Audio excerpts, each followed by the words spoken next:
Tell you, Wolf, that it's all but certain that prison is going to be in Jesse Jackson's near future. Now, it could be 3 years, 4 years, or 5 years. And it was a really somber mood inside that courtroom. Both Jesse Jackson Jr. and his wife, Sandy, pleading guilty today in separate hearings. They both cried a little bit in front of the judge, a judge who will decide what happens next. Jesse Jackson Jr. arrived at the federal courthouse without speaking to reporters.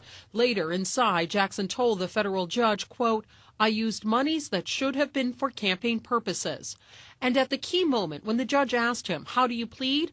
Jackson looked back at his parents and then dabbed his eyes and said, "Guilty, Your Honor." Court documents show Jackson and his wife used campaign credit cards like it was their own personal spending account, paying for everything from home appliances, airplane tickets, restaurants, dry cleaning, fur coats, even a spa outing at the Martha's Vineyard Holistic Retreat for a family member.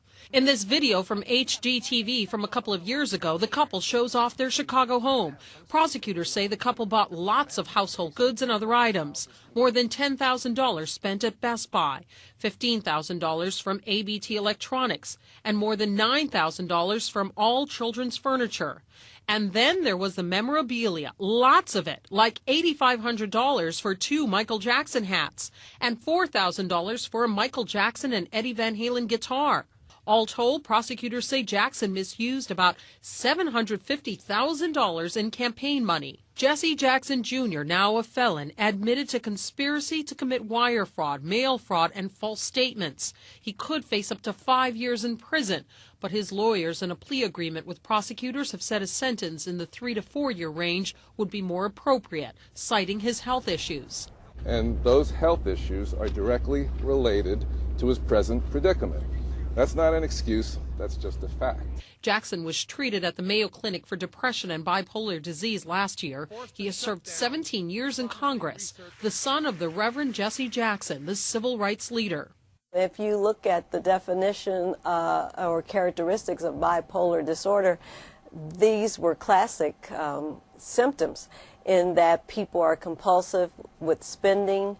Jackson's wife, Sandy, also appeared in court, pleading guilty to separate charges of filing false tax returns. A hard fall for a family whose very name has been synonymous with justice and righteousness. This name, this political dynasty really in Chicago, husband and wife, alderman, congressman, just completely changes the history of their name in our city.